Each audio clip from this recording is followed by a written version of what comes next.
En el presente trabajo vamos a hablar de cómo la restauración del suelo degradado contribuye al restablecimiento del equilibrio enzimático propio de los suelos prístinos. En la actualidad se considera el suelo como un recurso natural invaluable para la sostenibilidad de cualquier sociedad. Entendemos que de las comunidades que en él habitan depende su fertilidad, su productividad y resiliencia a condiciones extremas. Resulta necesario entonces contar con un método que nos permita evaluar en qué estado se encuentra un suelo en determinado momento. ¿Cuáles son las medidas a adoptar para recuperar un suelo dañado debido a su mal uso? ¿Cuáles son las medidas a adoptar para volver más productivo un suelo árido? Y finalmente, evaluar cuáles fueron los cambios, avances producidos por las medidas adoptadas para recuperar un suelo a corto y a largo plazo. Todos estos interrogantes y muchos otros tienen una respuesta común y se engloban en el estudio de la biología del suelo. La tecnificación de las prácticas agrícolas ha incrementado, a través de un mayor rendimiento de los cultivos, la producción de alimentos en el mundo. Este modo de producción también ha tenido un importante costo a nivel de la biología del suelo, causando una pérdida generalizada de biodiversidad a escala global. Un incremento en la producción de alimentos no se ve necesariamente reflejado en el acceso de la población a estos alimentos. Al parecer, el problema no radica solo en la producción, sino también en su distribución. El aumento de la población mundial es un hecho que se ha utilizado durante muchos años como argumento para justificar la adopción de formas no sostenibles de hacer agricultura, basadas en el uso intenso de agroquímicos con consecuencias desconocidas para el medio ambiente y para la misma población mundial que era parte central de la declaración original. En el suelo, las enzimas extracelulares son producidas por microorganismos, hongos y raíces de plantas para degradar compuestos orgánicos de alto peso molecular en moléculas asimilables. Las actividades enzimáticas extracelulares más estudiadas son aquellas relacionadas con la adquisición de nitrógeno, fósforo y carbono. Existen sustratos disponibles para medir algunas de las más relevantes, como beta-glucosidasa, que contribuye a la degradación de la celulosa, N-acetilglucosaminidasa, que juega un papel en la degradación de la glitina, leucina-aminopeptidasa, que hidroliza la leucina y otros aminoácidos hidrófobos, y fosfoesterasas involucradas en la hidrólisis de los fosfomonoésteres y fosfodiésteres que liberan fosfato. Las medidas de estas actividades pueden usarse como indicadores de la demanda de nutrientes microbianos.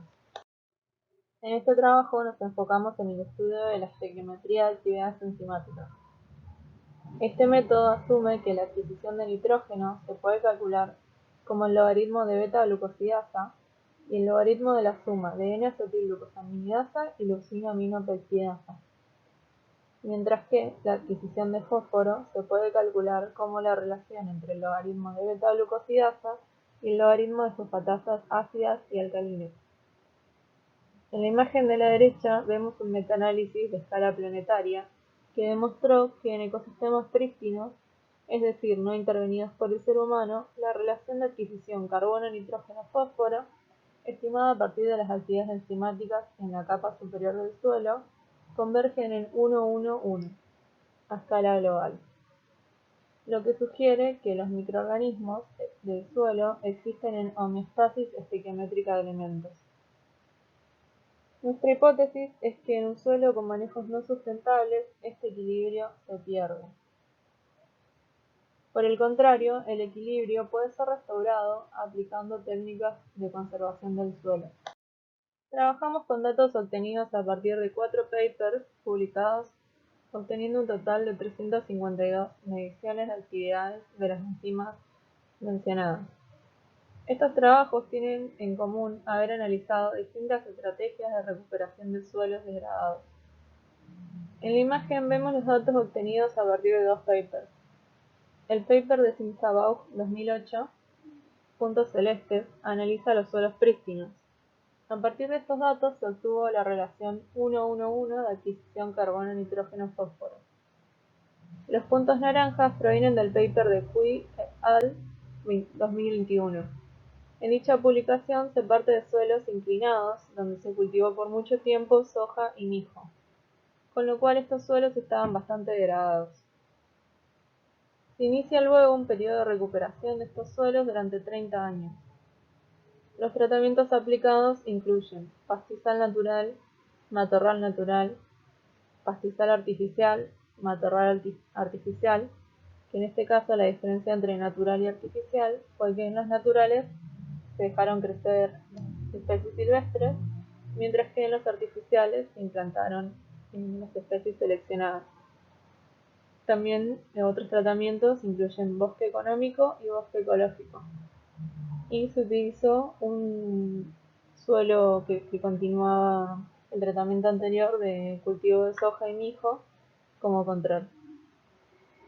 Aquí lo que se observa es que bajo ningún tratamiento, ni tras 30 años de recuperación, se recupera el equilibrio enzimático original. Por lo que podemos pensar es que los tiempos de la naturaleza para restablecer el equilibrio perturbado son mucho más largos que los tiempos humanos.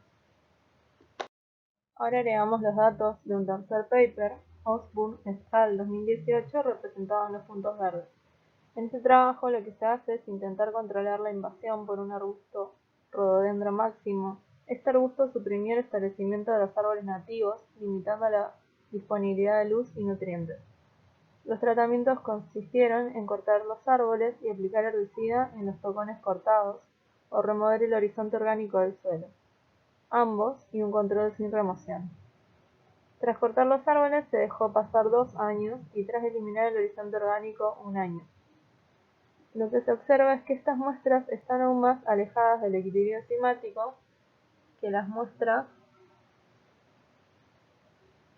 analizadas anteriormente.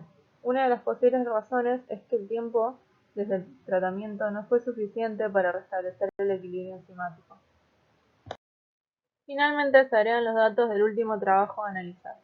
En este caso lo que se hace es suprimir la capa superficial del suelo para simular su erosión. Es algo similar a lo que ocurre por erosión hídrica o eólica cuando el suelo se encuentra desnudo, como por ejemplo después de arar. Luego se divide el terreno en parcelas y se siembran 4 especies de plantas, una especie en cada parcela. Se esperan 3 años y se miden las actividades enzimáticas. Lo que vemos es que, de todas las situaciones analizadas, este caso es el que más se aleja de la condición de equilibrio. Lo que aquí sucede es que se aplicó un tratamiento muy drástico. Se removió toda la capa superficial del suelo. Probablemente se removieron la mayoría de los microorganismos, quienes prestan los servicios ecosistémicos. Luego, 3 años para recuperar el suelo no es tiempo suficiente, luego de la erosión. Mucho más teniendo en cuenta que las siembras fueron monoespecies, es decir, no hay una biodiversidad muy importante de cultivos. Como conclusiones, vimos que la adquisición de fósforo fue más afectada por la degradación del suelo que la adquisición de nitrógeno, ya que había más corrimiento en el eje X que en el eje Y. Además, cuanto más años de recuperación transcurren, más se acerca el suelo al equilibrio enzimático. Sin embargo, vimos que ni siquiera con 30 años de recuperación se llega al equilibrio original de los suelos prístinos. Además, vimos que la erosión de los primeros centímetros del suelo fue la condición que más alejó al suelo del equilibrio enzimático, probablemente porque se removieron gran parte de los microorganismos que prestaban los servicios ecosistémicos. Y además, el monocultivo no fue un tratamiento muy indicado para recuperar un suelo degradado. Probablemente sea mejor aplicar distintas especies en conjunto para aumentar la biodiversidad. Desde ya, muchas gracias por tu atención y por ver nuestro video.